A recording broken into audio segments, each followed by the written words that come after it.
rekan-rekan mahasiswa, saudara-saudara sekalian, kita kembali pada mata kuliah Deterministic Optimization atau optimasi model-model deterministik. Pada bagian ini kita akan membahas mengenai konsep dualitas atau teori dualitas, baik secara konsep maupun bagaimana mengubah persamaan primal menjadi persamaan dual. Rekan-rekan mahasiswa, dalam istilah linear programming ada yang disebut dengan model primal atau primal form, ada yang disebut dengan konsep dualitas. Pada bagian dualitas merupakan konsep yang cukup menarik dalam linear programming. Ide dasar dari teori ini adalah bahwa setiap persoalan linear programming mempunyai suatu linear program yang berkaitan yang disebut dengan konsep dual, sehingga solusi pada persoalan asli dari linear programming, yaitu solusi dari konsep primal tadi, juga memiliki solusi yang sama pada persamaan dualnya. Secara mudahnya begini, rekan-rekan sekalian, ketika kita memodelkan sebuah kasus, misalkan kita ingin menentukan maksimasi profit dari sebuah unit produk yang akan dijual atau yang akan diproduksi, maka misalkan dia punya produksi A atau produksi B, kemudian mereka punya batasan kendala-kendala tertentu, apakah itu batasan waktu pemesinan, batasan tenaga kerja, sehingga berdasarkan batasan-batasan tadi kita dapatkan berapa jumlah produk yang harus diproduksi dan yang harus terjual untuk memaksimalkan profit. Sementara konsep dualnya adalah bagaimana setiap jumlah mesin tadi atau jumlah tenaga kerja tadi itu berkontribusi terhadap profitnya. Oke, berarti dalam konsep primal merujuk kepada decision variable. Ketika decision variable pada konsep primal adalah jumlah unit produk yang akan dihasilkan dengan asumsi semua yang dihasilkan akan terjual, maka konsep primal mengasumsikan bahwa seberapa setiap jam pada proses pemesinan atau setiap jam pada tenaga kerja berkontribusi terhadap profit tadi atau meminimasi biaya. Rekan-rekan sekalian, secara sistematis sebenarnya dualitas merupakan alat bantu dalam linear programming yang secara langsung didefinisikan dari persoalan aslinya dari model primal.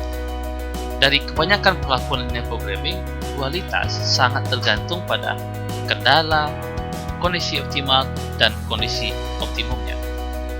Rekan-rekan sekalian, mari kita belajar mengenai bagaimana konsep primal dirubah menjadi konsep dual. Dan kita bisa melihat dalam hubungan secara sistematis pada ketentuan sebagai berikut. Yang pertama, koefisien fungsi tujuan primal akan menjadi konstanta untuk ruas kanan konseptualnya. Yang kedua, konstanta ruas kanan primal akan menjadi fungsi tujuan dual, dalam artian bahwa batasan pada right hand side pada kondisi primal akan menjadi fungsi tujuan. Kemudian, semua kolom primal menjadi kendala dual. Selanjutnya, semua kendala primal akan menjadi variabel keputusan dualnya. Artinya, right hand side-nya akan menjadi variabel keputusannya. Selanjutnya, koefisien kendala dari variabel primal menjadi koefisien yang berkorespondensi dengan kendala dual. Mari kita lihat contoh berikut. Saya mempunyai sebuah formulasi di mana saya ingin memaksimumkan Z sama dengan 5x1 tambah 12x2 tambah 10x3 dengan kendala x1 tambah 4x2 tambah x3 kecil sama dari 10 hingga akhir ini. Kalau dalam konsep primal, maka kita bisa melihat bahwa pada sign restriction di sini, di mana kendala punya tanda kecil sama, berarti dalam konsep primalnya kita akan menambahkan variabel slack di sini. Lain hal kalau seandainya tandanya besar sama, berarti kita kurangi dengan variabel slack ditambah dengan variabel artifisial, atau tandanya adalah sama dengan, berarti kita cukup menambahkan dengan variabel artifisialnya. Bagaimana dengan konsep dualnya? Sesuai dengan konsep kita tadi, bahwa pada angka pada bagian kendala akan menjadi fungsi tujuannya. Artinya akan ada 10 dikali dengan variabel keputusan ditambah dengan 15 dikali dengan variabel keputusan. Baik, kita perlu perhatikan di sini bahwa apabila tanda primalnya adalah maksimum, berarti tanda dualnya adalah minimum. Mari kita lihat dalam bentuknya. Kemudian, pada bagian angka ini, angka variabel keputusan pada konsep primal, 5, 12, dan 10 akan menjadi konstanta pada variabel dualnya. Mari kita lihat seperti ini. Jika kita dapatkan konsep seperti ini bahwa karena tadi fungsi primalnya adalah maksimum, maka fungsi dualnya menjadi minimum. Ini adalah 10Y1 ditambah dengan 15Y2. Kemudian semua angka pada variabel kendala menjadi angka konstanta pada persamaan kendala pada konsep dual. Kemudian tandanya adalah apabila tandanya fungsi tujuannya adalah minimum, maka tanda standard sectionnya adalah besar sama. Mari kita lihat contoh yang selanjutnya. Saya punya persamaan adalah minimum Z sama dengan 5x1 tambah 2x2. Dengan kendala minus x1 tambah x2 besar sama dari 3, kemudian 2x1 tambah 3x2 besar sama dari 5, x1, x2 besar sama dari 0. Angka 3 dan angka 5 akan menjadi fungsi tujuannya untuk bentuk dualnya, sehingga maksimum W, karena persamaan di sini adalah minimum, maka fungsi di sini adalah fungsi maksimum. Maksimum W sama dengan 3Y1 ditambah dengan 5Y2.